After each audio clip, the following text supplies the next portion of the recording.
Have you ever wondered how these people make millions of dollars building online businesses and online brands? If so, then today's conversation with personal brand expert Omar El-Takrori is going to be for you. In this conversation, you are going to discover how to build an online business, a personal brand, and even as you start to build revenue and income, what we want to do with that money in terms of the investing space. So let's jump into the conversation.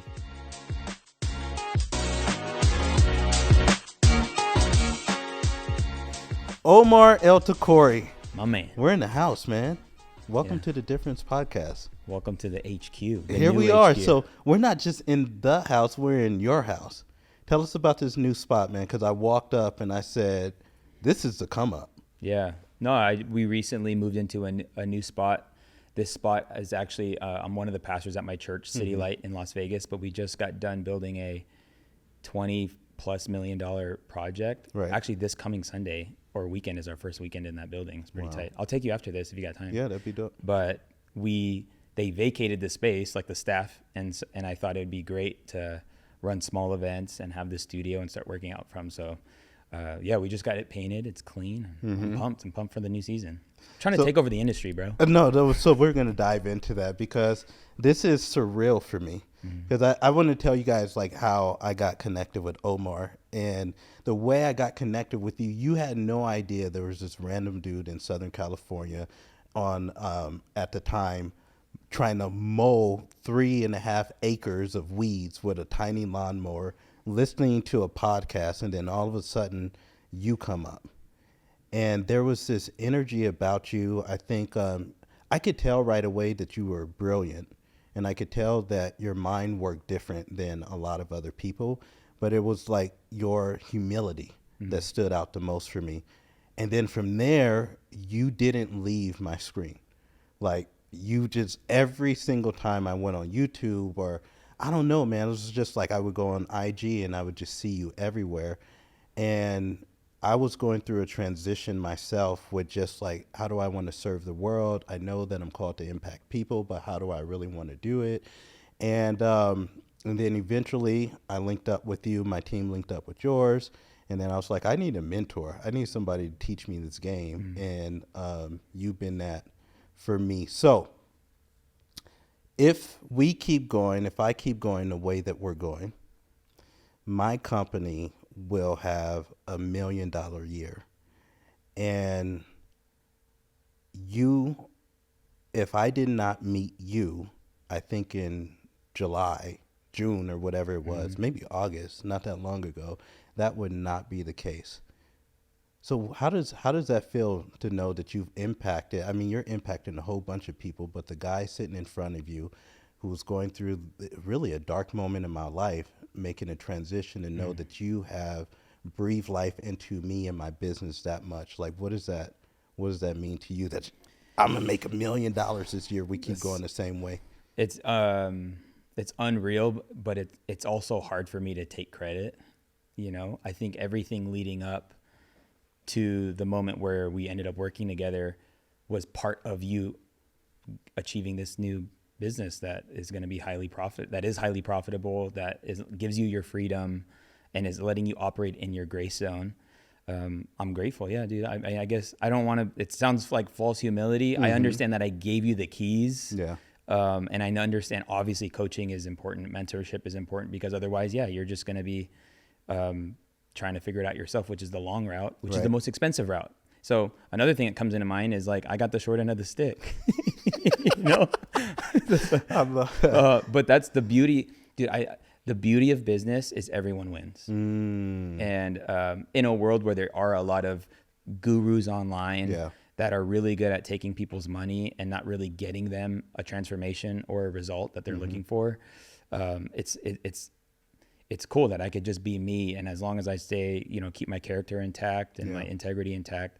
But dude, I guess the right thing for me to say is I'm proud of you. Thank you. Yeah. I'm grateful, man. What's crazy is, I think people need to know the story of how it happened.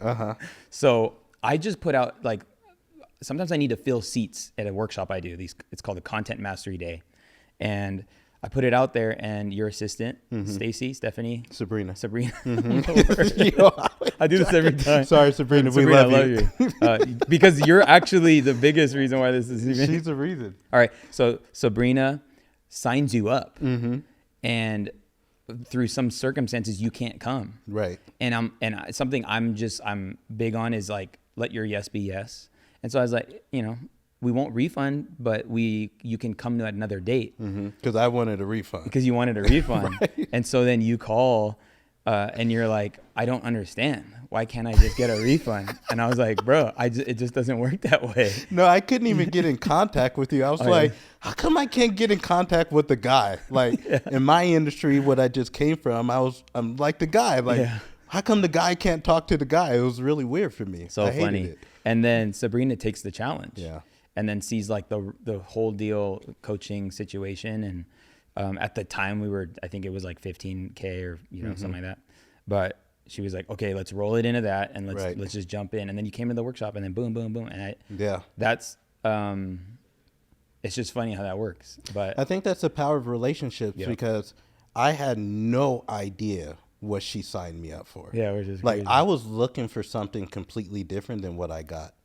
Because I thought, and I really want you to go into this, especially on its online space. I mean, you're the branding king. You're the marketing king. I mean, I really want to understand how your mind works. I've been fortunate enough to be close enough to you to understand that when you look at things, it's just different, bro. Like, I'm like, how does he do this? It's so weird. But I was just like, okay, we got to find somebody that can do all of our back end stuff because this is driving me crazy. Yeah. That's what I thought like we were getting into. Yeah. And then I think when she took your challenge, because I sent her a list of about 22 things that we really needed. And it's so funny to look maybe like 6-7 months now, and a lot of those things are checked off. And when she took your challenge, she was like, this is the guy that you've been looking for. And because I trust her so much, I was like, how much did we spend? Like, what happened? And when I showed up in Vegas, I go, and I was just sometimes going to the back of the room, and I was just watching, and I go, yeah, this is going to be good for us. So here's my first official question, man. You are 32, 33 years old. You're a young guy. You've been kind of public with how well your company have done. How well you guys have done as of late. We're in the new building that's your space. People look for you all around the world, not just in the United States. What makes you so different? I just pulled up a scripture before I answer that question because this is like real, you know. In Isaiah 30:20, it says, although the Lord gives you the bread of adversity and the water of affliction, your teachers will be hidden no more. With your own eyes you will see them. It's like if you're looking for the person, and I had this in my own journey, right? Like I think it was 2022 or 23. I was like, I'm ready for a teacher. And when you go looking, the teacher does appear, and it's something really cool that God does if you just trust him in that process. And then coupling it with, you know, someone to implement the thing that you're learning. Because I feel like as CEOs or as business owners, we have to be the one getting the new information or the insight and the strategy. But to answer your question, why are people so attracted? How are you? I mean, when I look at you, I say, this is so strange. Yeah. Right? To have this level of success, to be as remarkable as you are at the age that you are, what is it about you? Like, why are you different? I think, I said the grace of God, but to break that up, not to just be esoteric in mentioning that, I feel like at a young age, I got exposed to things that they say that you could either learn by experience or you can learn by wisdom. And it's actually better to learn by wisdom than have to learn by experience. And so I think at a young age, God grabbed my heart at 20 years old. I got married a year later. So I got married young. That grows you up pretty quick. Yes. Something that a lot of men won't say, but I continue to do is I submit to a spiritual authority. I always have somebody in my life that can tell me no. And they say, the Bible says there is wisdom in a multiplicity of counselors. And I've always had people older than me, better than me, smarter than me, lead me. And I actually learned to love correction. And if I go through a season and I'm not hearing like a slow down or a, hey, don't go there, or then I might be in isolation. And I find most people try to build in isolation. And I just, by the grace of God, was always under a covering. And the Bible is very clear that is actually where he wants us, you know? And so spending my 20s building other people's empires, you know, whether, and I say empires, we could say I've helped a few churches along the way.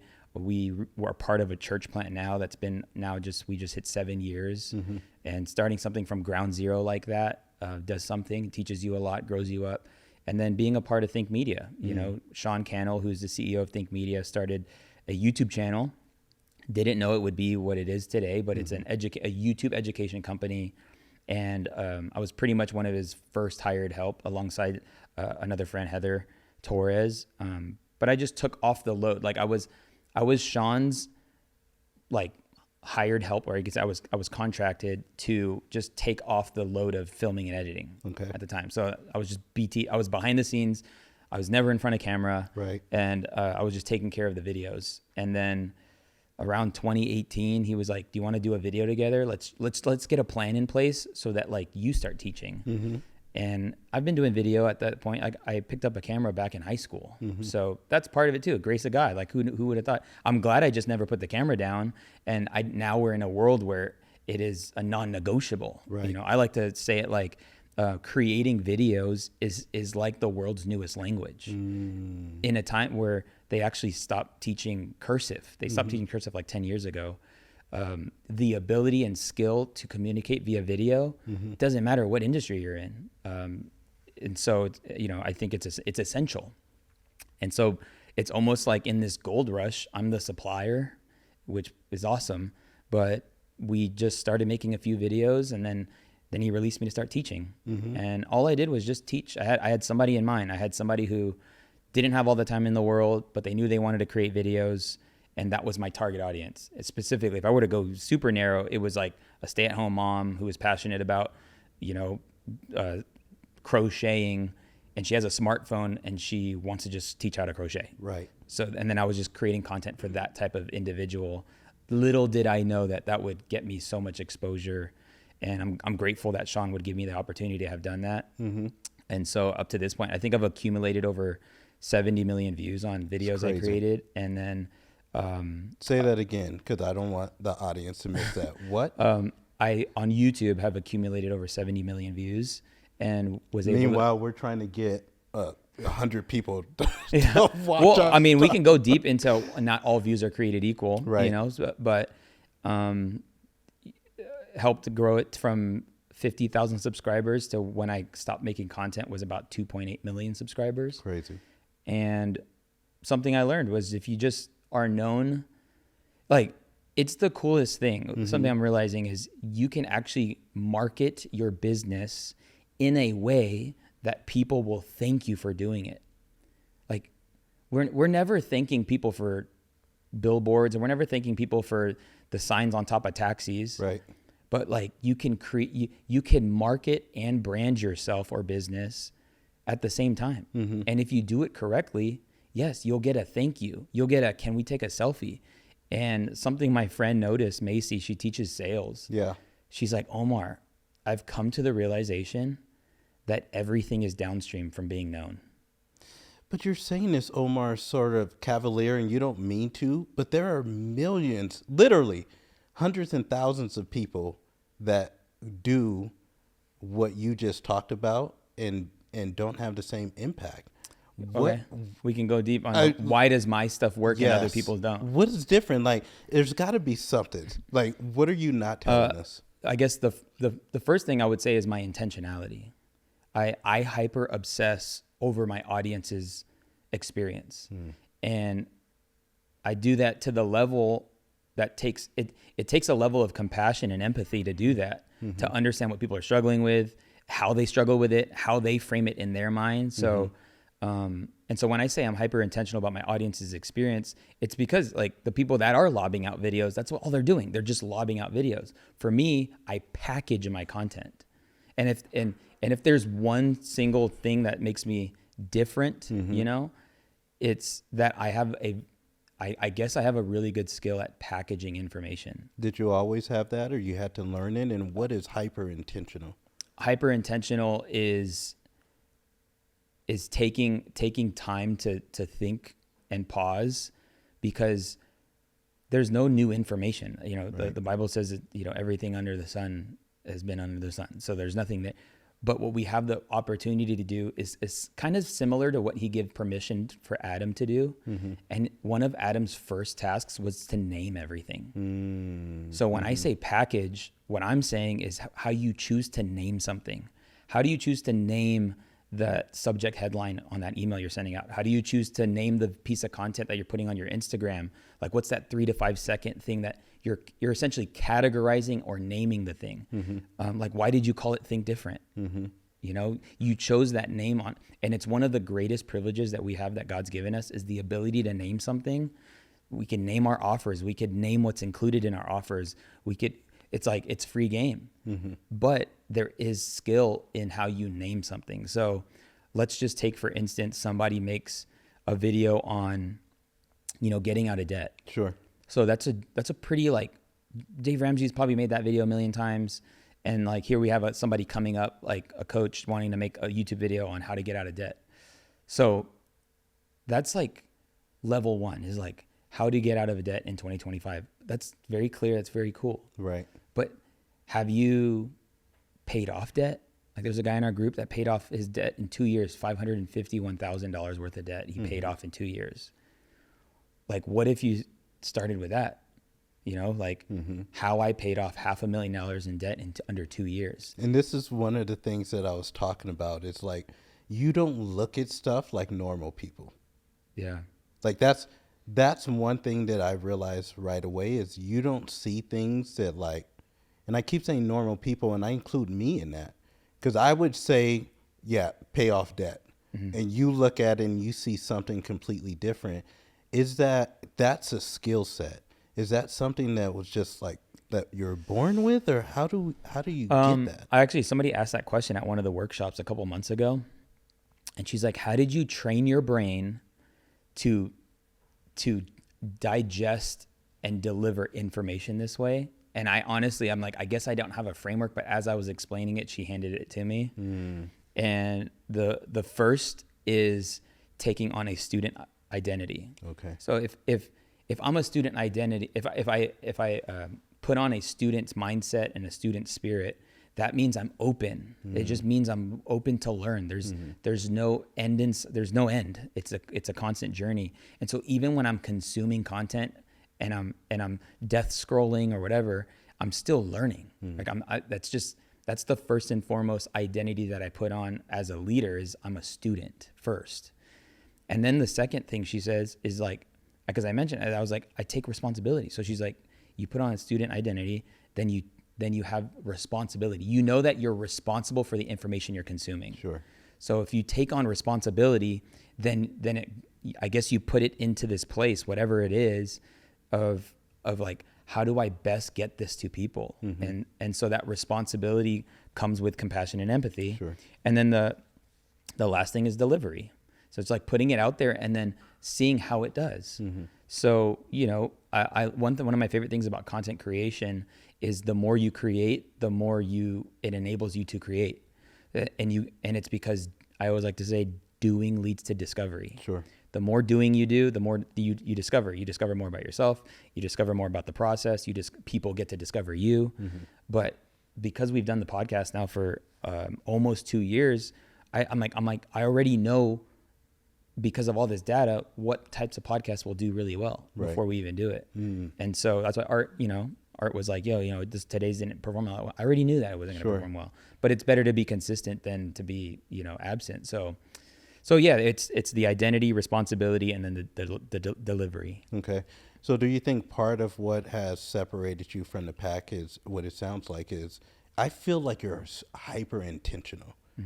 Like, You did a video with Myron a couple weeks back, I think, and you already had the thumbnail title. You already knew what you were going to call the video. You already knew all this stuff before you even had the conversation. That was I was sneaky with that one. Here's how sneaky I was, because we went golfing. He came into town Monday. We went golfing, and I picked him up, and I knew that we were gonna eventually film a podcast. Mm-hmm. And this is not like, I hope people don't get like, bro, you're weird, right. You know. But I was just asking. I was like, yo, Myron, what are some, in the same way I said, when you're putting out consistent content, you kind of know what videos will do really well before you even do them. Mm-hmm. And I was like, what are some like trigger words that you know for sure when you make content around these topics, they crush? Like, what words? And he's like, millionaire and sales. I was like, cool, done. So like, I was like, boom, seed planted. So then I go into process mode on, okay, let's use the word million. In some way, shape, or form, we're going to use the word million or millionaire. And so that was the route we went. And then I know him enough that like one of his big things that he, you know, prides himself is that he has a multiple 7-figure business, and he is part-time. And so that's kind of like, I like to call it the whisper in the title. Sure. You put the title and then you put something in parentheses that sometimes gives it away, or gives you like that contrasted, maybe makes you kind of confused. It's like, how to become a millionaire in 2025 part-time. And so, and so like all that intention. Now actually the creation part is the easier part, because I came with all this preparation. The thing is that I realize that it doesn't matter what you do task-wise.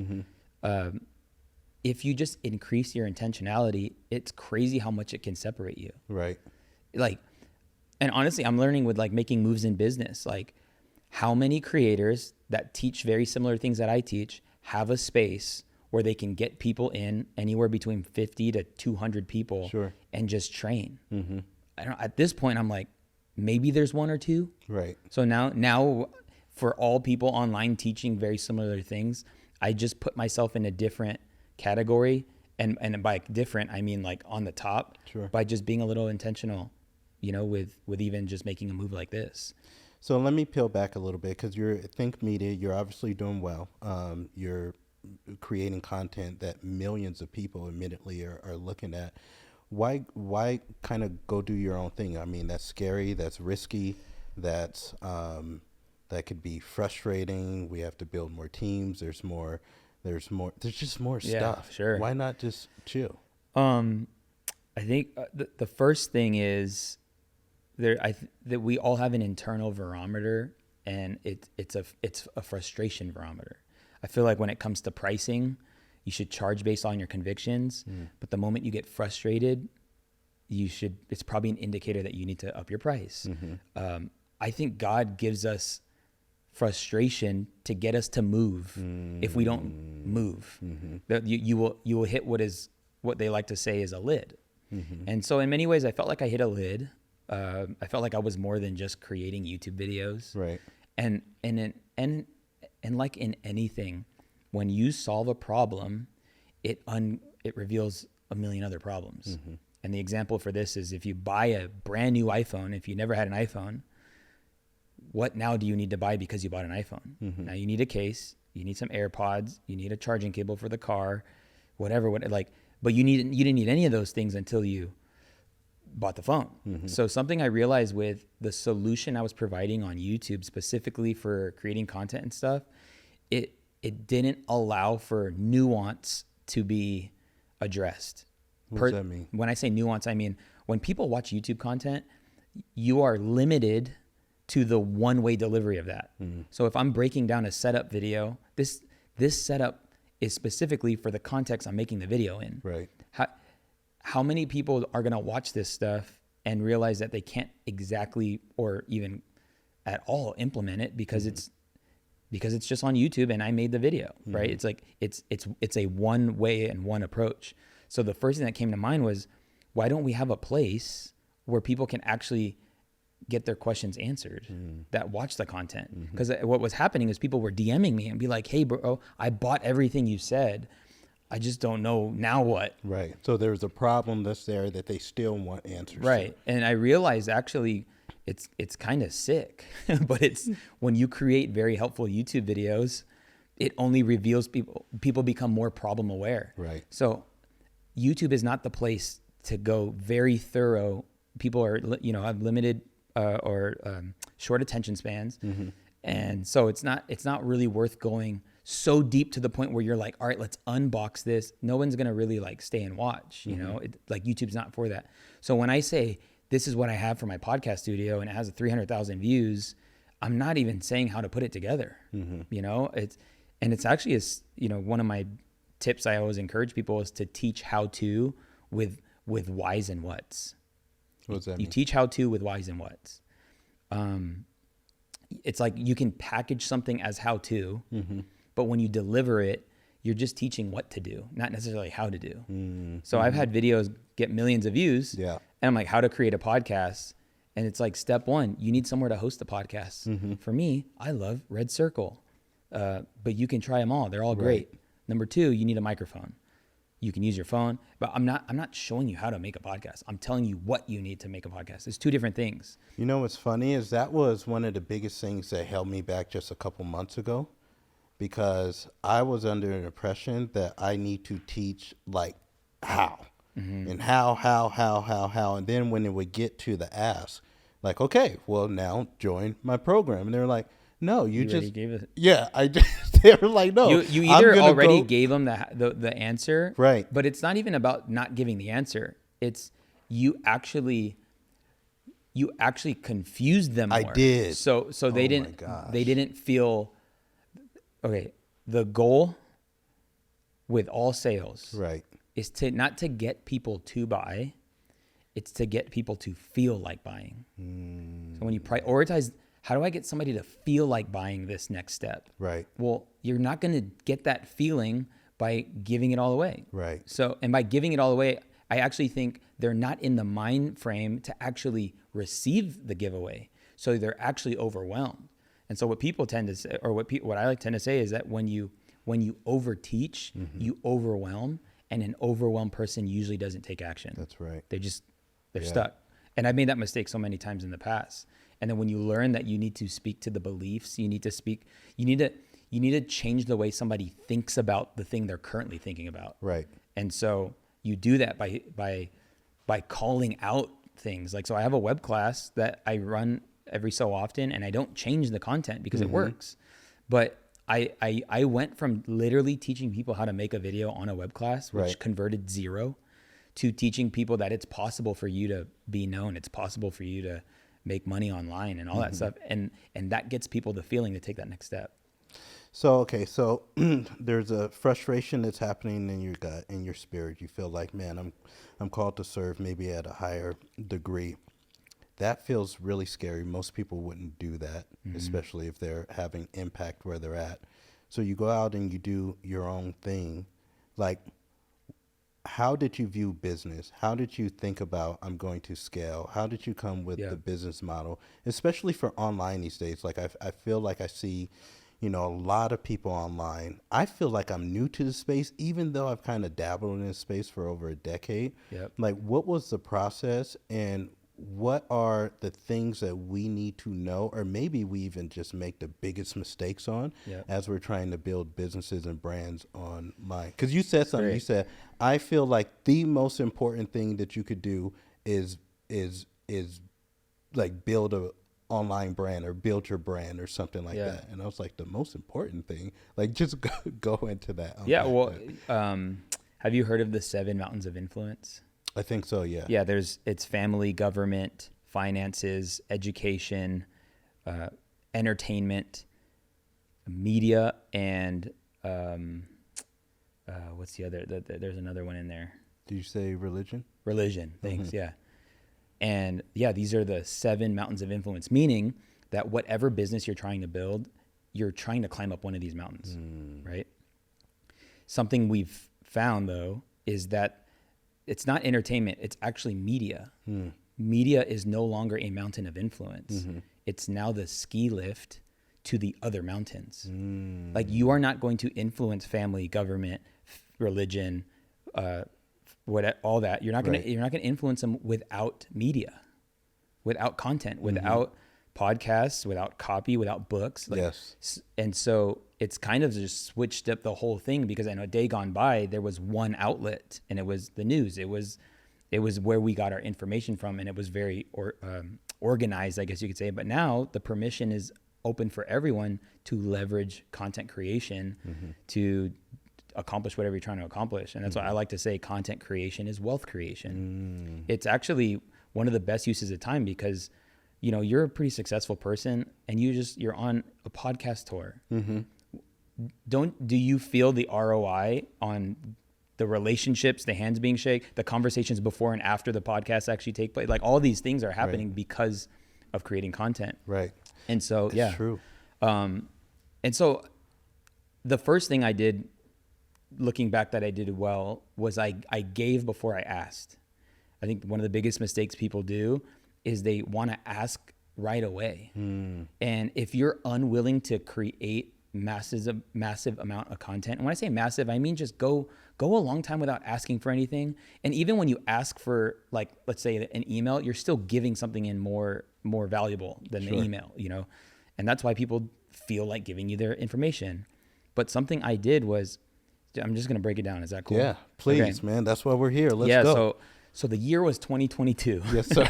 A couple years ago. Yeah, just a few years ago, I felt like it was time for me to take my Instagram more intentional. So in my mind, I'm like, okay, I'm going to post consistently on Instagram. And I didn't want to have to make videos for my Instagram, but I'm always creating. I'm always on Zoom calls. I'm always, like, even sometimes I'll do some Q&A on Zoom, or I'll create.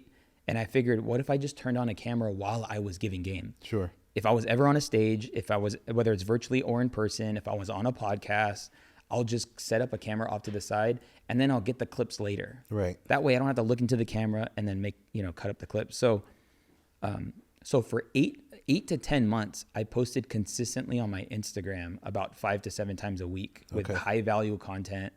And it was very rare where I would just look into the lens. If I was looking into the lens, I would grab my phone and say, hey, here's the reason why I use this mic. It's because it has a great dynamic range, so you can't really peak, and you actually can't talk too low. It just captures it all.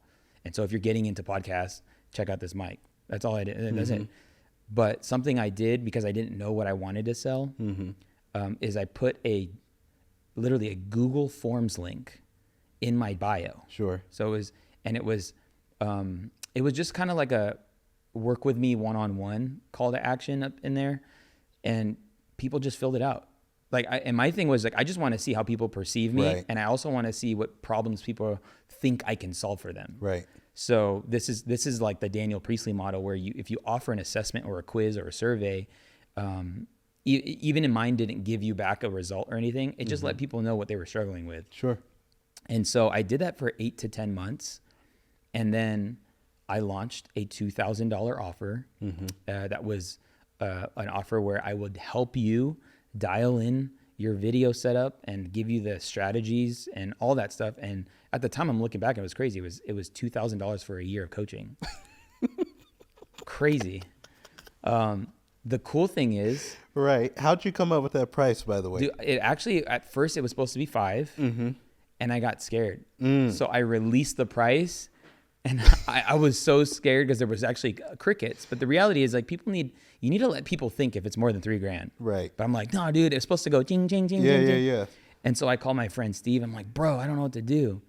And he was like, just let it, either let it sit, or here's what you can do. Hey guys, the influx has been insane. Right. And just because this is the first time I'm doing this, we're going to drop the price to $2,000. Right when I did that, 2 people bought it for $5,000. Wow. And I actually refunded them and said, hey, just rejoin for $2,000. Sure. And then my friend Neil gave me some language. He's like, just call them founders. People like to be a part of something new. But the price, I look back and of course the price was little, but at the time it was a lot. And that was because I was little. What does that mean, Omar? It means that if you're afraid to charge big prices, that means you're a small buyer. Wow. And so it was, my price raised I became more premium when I started to buy more premium. And I don't mean premium as in like Louis Vuitton, which by the way, Louis Vuitton isn't a quality company. It's just a luxury company. Right. And that's coming from the branding guy. Let's Yeah. go. But all that to say, $2,000 was the price, and I got over 50 people to sign up. So I did make $100,000. That was the quickest $100,000 I've ever made in my life. Did that blow your mind? It 100% blew my mind. Were you like, oh my gosh, if I could do this? Yeah, no, 100. I was like, if I could do this, I could just do it again. Yeah. But I have a whole year. I got to deliver on Right, these people. right. So I went through a journey in fulfilling. And here's the crazy thing. I didn't even have it all figured out. All I said was, hey, I'm going to help you dial in your stuff. It's going to help grow your business. And we're going to do a weekly call. Mm-hmm. And I did a couple of things that got awareness, sent some emails. I didn't have a podcast at the time. I had a small email list because of old videos I made. And then I just used Instagram to let people know about it. Mm-hmm. And yeah, made easiest $100,000 I made. And I would say, would you trade posting once a day on Instagram 5 times a week for $100K? Of course. That's a pretty good gig. Yeah. And so I say that to say, when you're posting consistently without asking, you're creating digital equity that actually can be cashed in. Right. And so being patient with the ask. And there is something to say about in the sales process, in any sales process, when you're not desperate for the sale, people can feel that. Right. And it's actually attractional. And so I think in me not knowing what I was wanting to do with it, it was fine. And it's cool because like when I started going, people started coming out and started helping me. Mm-hmm. It's crazy how that happens. Like, hey bro, I see what you're doing. Hey, make sure you use this language. Yes. Hey, I see what you're doing. Hey, make sure during the web class you do, here's a checklist. Hey, all this stuff, which was super helpful. And I'm so grateful for everyone to step up and just help. But then what happened was I was like, okay, I was just doing my calls every week and still trying to figure this thing out. And then ended up going to Myron's event 6 months later. Sure. And when he found out, why'd you do that? Why did I go to Myron's event? Yeah, I guess to back up, it's because I was consuming his content, and then I was watching him doing an Instagram live with one of his students, who's pretty well known in the marketing space. Mm-hmm. His name is Dan Henry, and they were doing an IG live, and he was just doing the IG live to promote the event, and he's like, Dan's one of the speakers, and it just I was like, dude, I need to come to this event.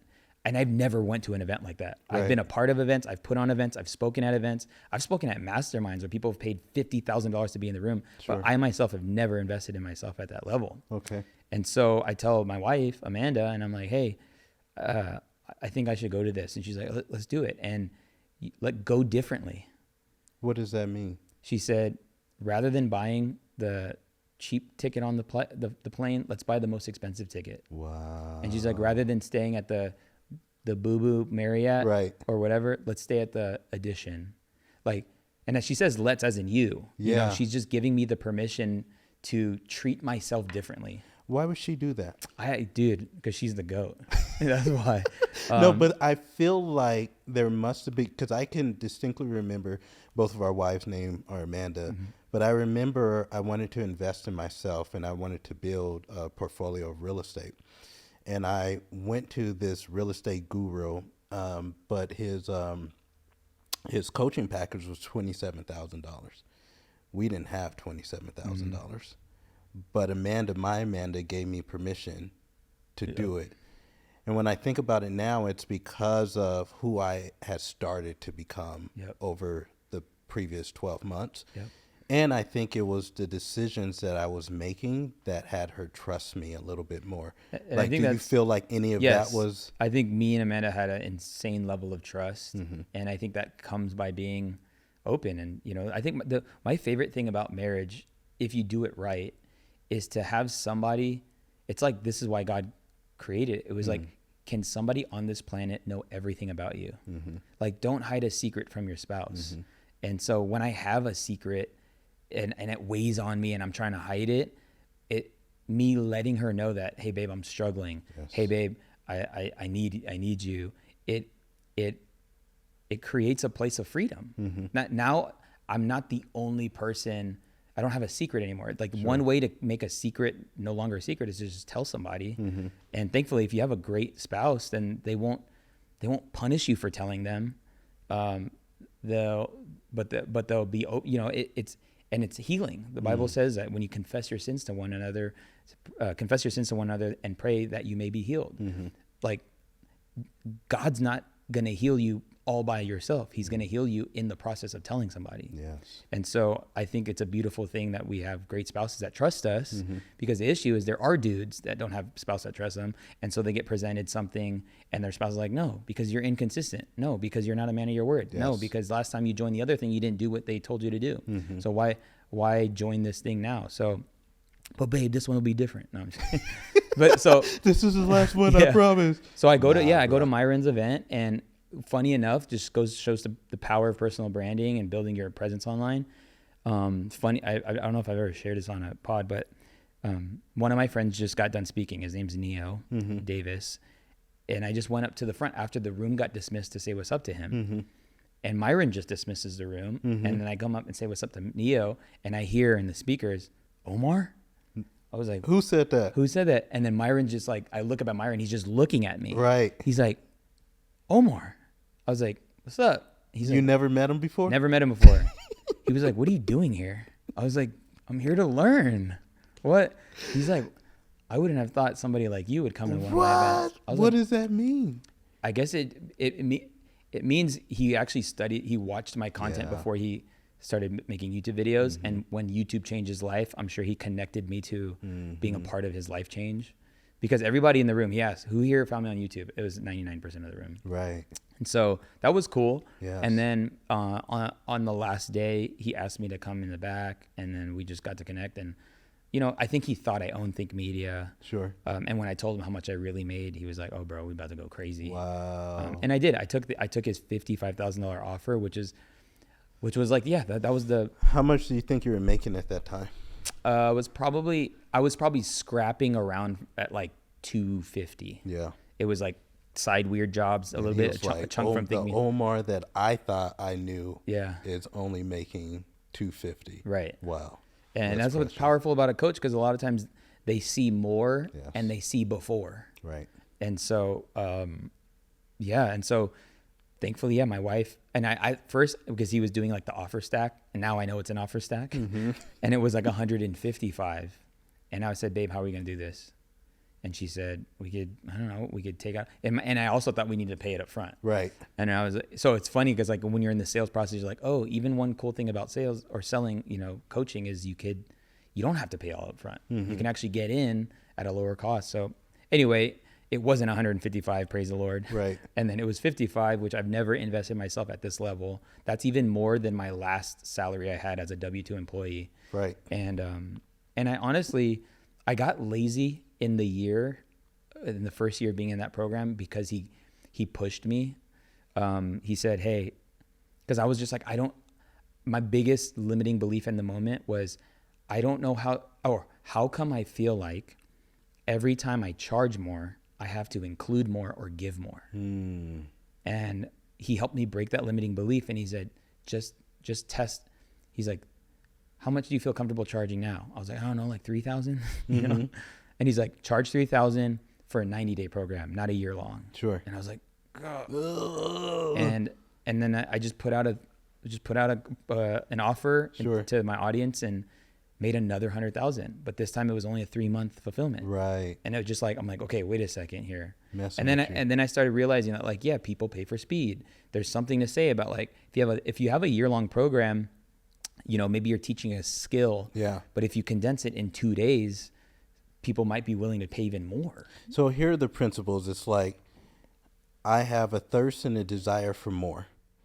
100. I really feel like I'm being called to impact on a greater scale. Yep. I'm willing to take risks that other people are not necessarily willing to take. I see the value of investing in myself, because as I get bigger, then I'm able to deliver at a higher level. I'm willing to feel the uncomfortable feeling of having to charge more for less fulfillment time. Like, these are things that are impeccable and incredible, and that even me hearing you say that, I could feel like, resistance. I don't know if I would want to do that. That's crazy.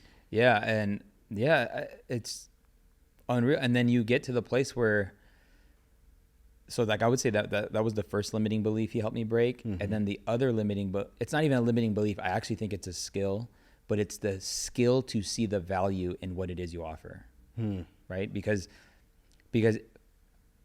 you know, we could all charge the same thing for the same thing, right? But why is a bottle of water at the airport $12, but it's 99 cents at the Vons here? Sure. Well, because of the environment it's in. That's all. That's like really the only difference is like if you can get people in an environment right. where this is the only place you can get something like this, then you can charge whatever a higher price. So learning about learning how to perceive value, but also right. see the value I add to people. I realize that I'm like, dang, you know, a low, maybe not so sophisticated problem that I solved was to get people's videos looking good. Mm-hmm. But if I repackage that into the quality of your content determines the quality of your life. And I say content creation is wealth creation. And if you could stop building a business where you're chasing your customers and your customers are actually chasing you, sure. like now the problem is becoming more sophisticated that I'm solving. Mm-hmm. And because I've gotten the ability to see more value in what I provide, now people are aligning with that, and then they see the value because they're doing the work. And now we're getting people literally yesterday on yesterday's coach call. Someone who just joined 2 months ago, she just ran the play. She did a web class, ran a challenge, and she had a $30,000 day yesterday. Let's go. And she's like in tears. Yes. And if I charged $2,000 for that, I would argue she wouldn't have done the work to go see the value. And so we were talking a little bit ago about perceived value. There was something about me paying Myron $55,000 that did make me do stuff. Yes. There's something healthy about putting a hole in your pocket, a proverbial hole in your pocket, sure. so that you could fill it.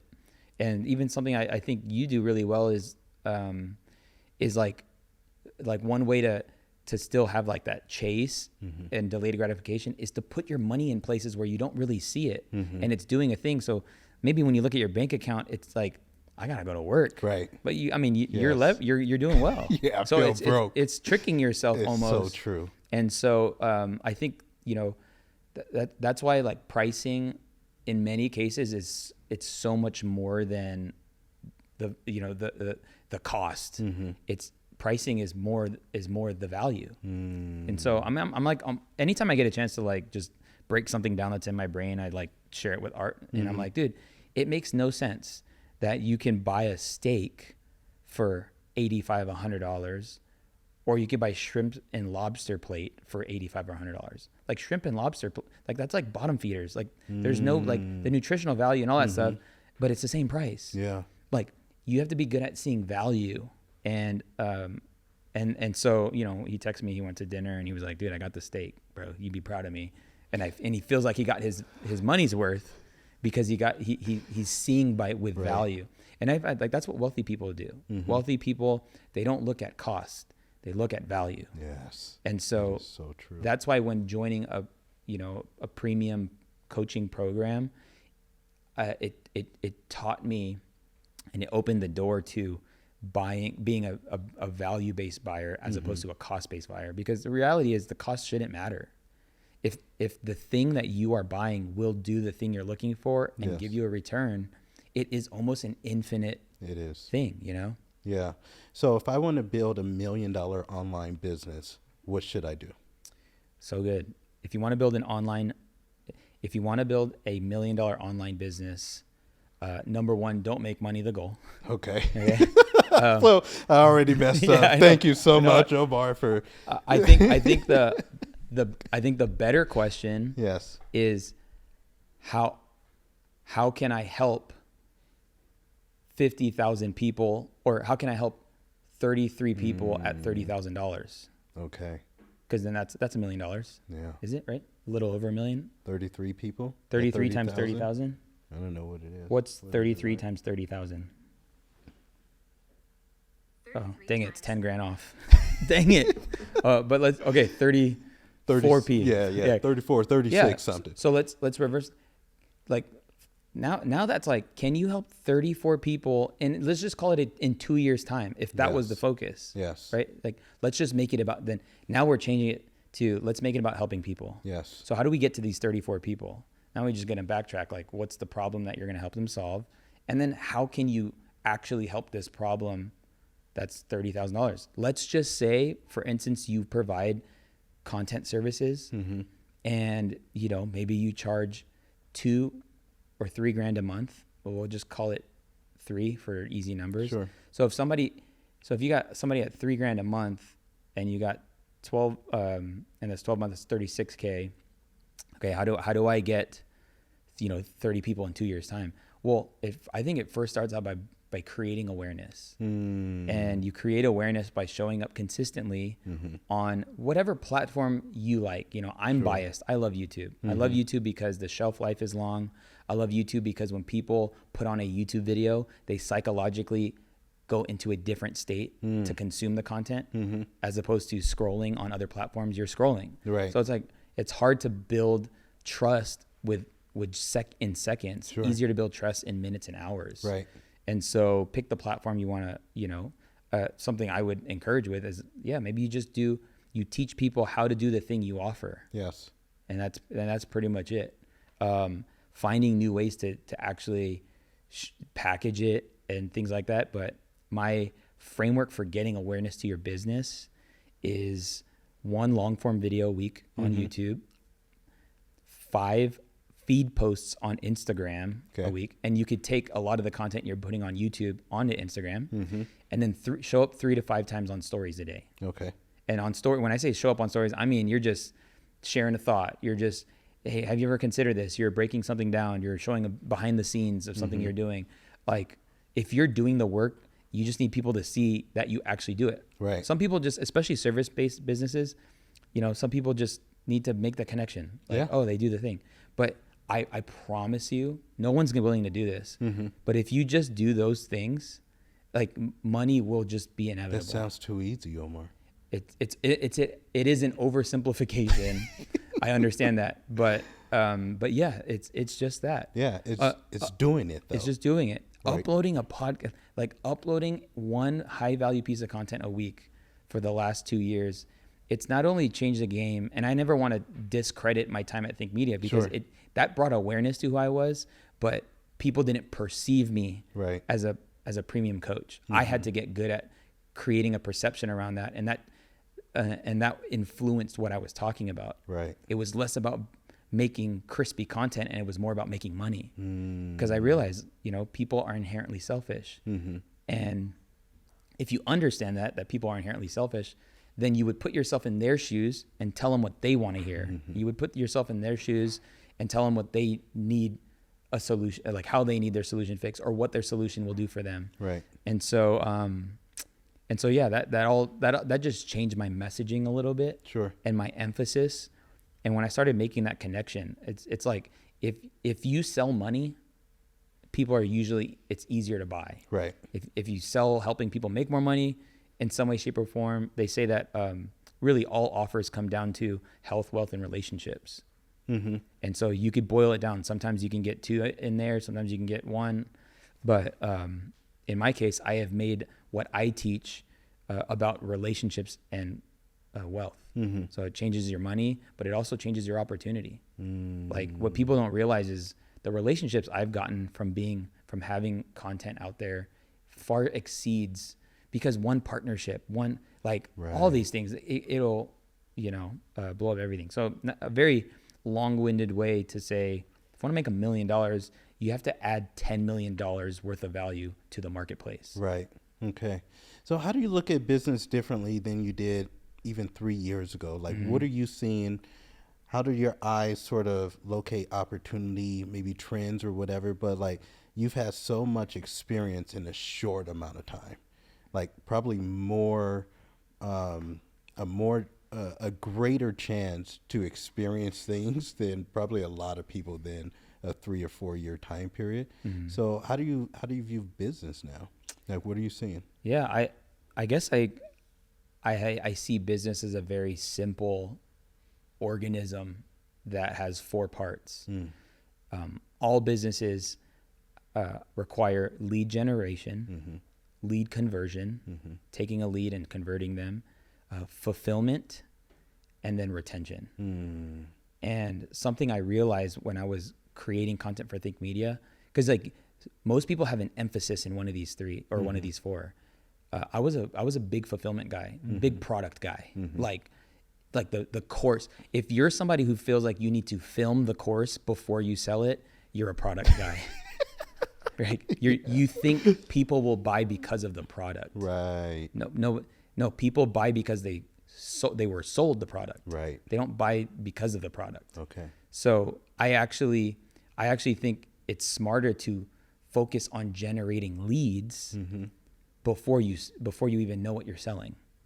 Why do you think that's the case? Because your leads will tell you what they want If you ask them. if you ask them. Right. And so that's kind of what I did, right? But then these areas you do want to get good, because this is a whole sales mechanism, because how somebody comes into your world speaks volumes, builds brand, communicates who you are. How a person buys communicates who you are, how you are, builds your brand. How people's experiences with you it's honestly potentially selling them on signing up again, or selling them on, and when I say selling, I mean persuading or giving them opportunity to maybe jump to the next level if you have a next level, or to do a VIP day, or sign up again. I'm like, dude, because we have a really cool offer for people to stay in the inner circle. Sure.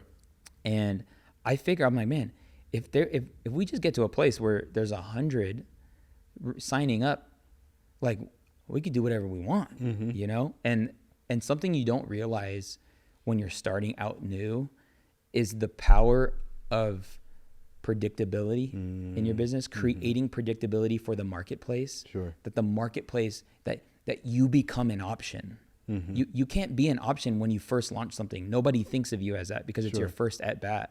Like, there's this new car that got released. It's the Slate. You see that? Yeah. Yeah, I'm like, this is sick, but it's the first of its kind. I don't know if I want it because it's the first of its kind. It might be but because it's a car, it's like, it's an option. People are going to consider it. In the online space, there are so many people selling so many things, but how do you become the option for the thing? Right. And what's crazy is now, because I've been, at it for like close to 2 years, and I've really just dialed it in within the last year.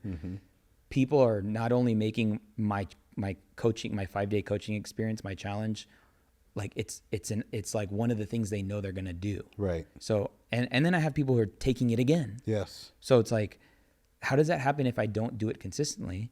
And then there's people that have in their mind, they're like, I'm going to work with Omar one day. Yes. Or it's like, when I'm ready. And so that, again, that doesn't get created unless somebody sees you really showing that this is what you do. And creating predictability. It's like one of the coolest images I was shown when it comes to this stuff is like treating your business like a church. Right. If you think about the church has a face. It's usually the lead pastor. That lead pastor puts the 80-20 rule is that usually they put 80% of their energy, focus, and attention into the weekly sermon they provide. It is a form of content that they put out. Right. Like, let's just call it like a long form piece of content. Right. And so they put in so much work because they know that this piece of content, this 30 minutes I have with you, this hour I have with you, is the open door to everything else. And we will be showing up. We will come with a message every Sunday, and you can come whenever you want. We're going nowhere. Doesn't matter if a pandemic comes, doesn't matter what. We're just going to be showing up every single Sunday. And when you're ready to take the next step, we have the next step. It's available. And so in the same way, it's kind of like, if you think of your business, online business, like a church, it's like, what are you, like the time spent in the content creation, whether that's prepping or actually producing or what have you, is very important. And if you take it serious, people could feel that. People could be like, man, one of my favorite comments, I literally got a text from a friend yesterday, and the text went, he said, fire episode, second time watching it. Yes. Like, you're telling me this hour-long video, which is already long, Right. that you watched it twice? Right. And it's because when you jam so much value, people are just getting one thing at a time. And then anytime you consume something the next time you're different because now you're more aware. And so you're a different person. I don't know if you've ever read a book twice. Yeah, there's certain books that are on my reading list every year. Yeah. Every time year you read it, the book doesn't change, but you change. I change. The soil. Mm-hmm. And so the way the way the seed of the words on that book, the way it takes root is differently because you become different. Right. Which is I find there's usually not an information problem, it's a soil problem. It's the recipient that determines the value of the information. And that's why we have to hear it so many times, or maybe that's even why some people, jump on your challenge multiple times before they actually take the next step. Yep. I've seen the same thing be true for me. I'm wondering though, Omar, because you have obviously done such a great job of building and scaling this business and this brand, and now you're at a place to where there's some dollars that's there, right? Like we're doing some stuff. We obviously have a come up here. And I saw what you drove in on, so I know that there's some stuff there, but there's other probably opportunities that you see, or maybe even business ventures. And because you have had the experience of building this business, does it give you a chance to look at other businesses or opportunities a little bit differently because you have this experience? And then one reason that got me inspired to do what I'm doing now is just seeing so many people make so much money but not be able to keep it. So can you talk a little bit about like how you view investing or your investing philosophy? Or I realized that I guess you could say early on when really taking it serious that you realize that the game of business is the beginning, it's not the end. It's the way to fast track. Like business should be able to fast track your wealth journey, but the real game is building wealth, right? And so I love learning about tax strategy. I love learning about like what you could do with money. Unfortunately, for a guy like me, there's so much information that's coming, and it's kind of hard to decipher, and so much so that it actually led me down a path of losing $100,000. Like there was I literally and I look back, and the reason why I lost $100K to a Ponzi scheme was because I didn't have a plan with my money before it even got to me. Okay. Right? For you to just make money and let it sit it could lead you to do something silly with it. Right. And so I was golfing with a bud, and I told him like, dude, I have $100K to do something with. I just want to multiply this. Great intentions. Right. And then after the round, he said, yo, there's this fund, it's like a hydrogen plant. And he's like, I've been a part of 3 rounds. It's 20% in 6 months. So he's like, I've been up like crazy. And I just rolled it into the next round. And I just got in on the 4th round. And so wired the money. I felt peace about it and everything. And then we sent it. And then, 4 months in, it was like, okay, this money's gone. Yeah. And you burnt that money up, bro. And that taught me a lot. I think if I could just be honest, I've been saved for 13 years. At the time, this was about 2.5, 3 years ago, I would have thought, at that point, I believed money wasn't my master, right? Like I tithe faithfully. We give a huge offering every year that we let the Holy Spirit let us speak on what the number is every year. But I really knew money wasn't my master when I was able to move on. Wow. When I realized that it was just $100K. Yes. And I actually believe I wouldn't be where I'm at if I didn't lose that big. And unfortunately, it was $100K. But also, I meet a lot of very successful guys, and I'm like, it was only $100K. Yeah. And so it's almost like we all need a loss that is unplanned to teach us the lesson. And ignorance is the most expensive tax we'll ever pay. Talk about it. But now, with the influx of cash, I realize it's like the number one, and you tell me if I'm wrong, but the number one rule of investing is to invest in what you know. Yes. So I didn't know hydrogen plants. I can tell you that right now. I don't know. There's too many people that know hydrogen plants, bro. They were like, bro, cars are going to be ran by hydrogen. Though hydrogen actually makes water, so there's not going to be a water. I'm like, yeah. Yeah, that sounds great. Yeah. Let's go. I'm like, I'm going to save the world.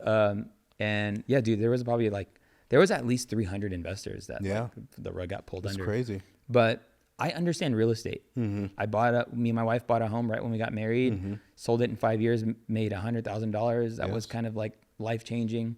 And then we recently moved out of our last home, kept it this time, and put renters in it. And this year we're going to do a cost segregation study, so that will help offset some taxes. But honestly, I want to keep it simple. I don't want to come, there was the stock dip, which is like, that was my first, I'm getting into stocks now. And I guess I went in at the right time, buy in the dip or whatever. And, but I think there's something in my heart that says, like, work really hard to pay off the house. Sure. I'd love to, not because, we can't afford it or something, but just there's my friend who, he's, 34, he just paid off his house, and he's like, dude, he's like, you sleep differently when your house is paid off. And also there's something about our business model, which is very heavy profit first. And I don't intend on selling my business per se. So I don't know if I'll have like a payday like that. Right. I actually think my personal brand will lead me to an opportunity to partner with somebody. I think that would probably have a payday. But for what I know, this is just a income generator to accelerate our wealth experience on, as we're living.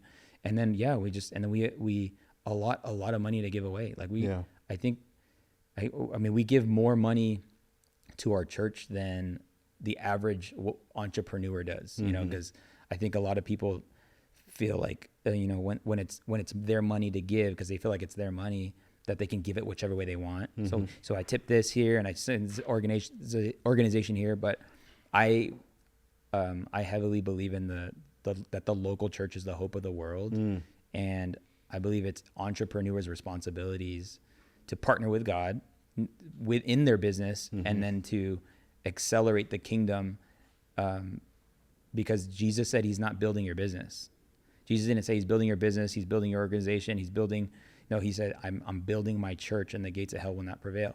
So if I attach myself to something Jesus is building that is fail-proof, then whatever is connected to it will also be fail-proof. Yeah, I think that's what I love about you so much. I mean, there's so many things. This whole experience that we've just had, I don't even know how long we've been going, but it's the same feeling that I got when I was in my avocado grove and I was just listening to this dude. And I think it's the intelligence, obviously. I mean, the wisdom that you have at such a young age is incredible. Like, I just think about myself. I didn't start doing any of the stuff that you're doing until maybe like 37, 38 or something. Wow. I don't know. But I think it's the discernment, and your ability to do that. You moved into a new space that we're sitting in right now. I know it had to be highly intentional, because if I know anything about Omar El-Takrori is the intentionality. What does it mean to you to be in this space? No, I mean, it's special because this is where I preached my first sermon. This is where Ruby met Jesus. This is where, we started taking over a region with our city, or with our church that we're a part of. It was in this building. And I remember when COVID hit, this was like, we were so glad we had something like this. And then what's cool is the last spot I was at, my barbers just moved in, or I have a barber, but they're just two guys that cut. It was a beautiful space. And so I think what's really cool is I'm not having to say goodbye to the spaces and places that God's opened doors in, which is cool. I get my hair cut every week. And then this could have been a memory of the past, but it's like the new home. Sure. And so I think that's what's special about it more than anything. I guess it's sentimental in that regard. But I know this place will serve us well. And my pastor teaches me he teaches us that God's a God of people, places, and timing. Okay. And there's something powerful about having a place. And it's a place where God meets you. It's a place where God uses you. It's a place where God calls you. And yeah, I think it is a spiritual experience to have our spaces, and sometimes it's our homes, and sometimes it's an office, and something. But it's our job to actually deem it sacred. It's not God's job. He says in the Old Testament that we create holy yourself, for today is the day of the Lord. it's our job to deem something holy. So like I actually, you know, my relationships with my clients, those are sacred relationships to me. And but yeah, that's what I'm excited about here. Yeah, dude, I'm pumped to just, you know, really train, like help people in this space. And they're, you know, again, back to the predictability thing. I'm like, this is another cool way to create predictability in the industry, where every quarter I can have a content to cash flow, you know, day in Vegas, and then just run through the challenge in person. And then instead of, you know, just different ways to serve people. So yeah. Yeah, and for me, it's dope sitting here because I think it was maybe like October, November. You come down to San Diego, and we got to spend a few minutes at coffee, and you were telling me about the vision. Like, hey, man, we are going to have this space or whatever. And I was like, yeah, that's dope. But to be here right now and to see it and to feel its impact is really palpable, man. I just want to thank you for inviting us into this space. I know how sacred it is. And I want to thank you for coming into my life at a time to where I was feeling lost, man, for real. And to have you be a part of my life, my family, my kids who, you know, I haven't physically met you yet, but they know your face. And for you to make the big impact, not just on me, but on my team too. I just want to say thank you, Omar, for helping us and supporting us and coming on to the Difference podcast. Bro, I appreciate you, and thanks for being teachable. I mean, it's one thing to tell people what they could be doing, what they should be doing. But I remember a Zoom call we had in September. Yeah. I didn't even take it at the studio because I was letting somebody use it. And you implemented quickly, which might be the number one skill for all successful people, is their speed of implementation. Yes. You realize that, like, do you need to process what you were just told by an expert? No, let's just do what he said, just right? Go do it. And there's something powerful about that. But the way to just want to thank you for being coachable and making me look good. I appreciate you, brother. Well, on that note, we are out. The Difference with Omar El-Takrori. Let's go.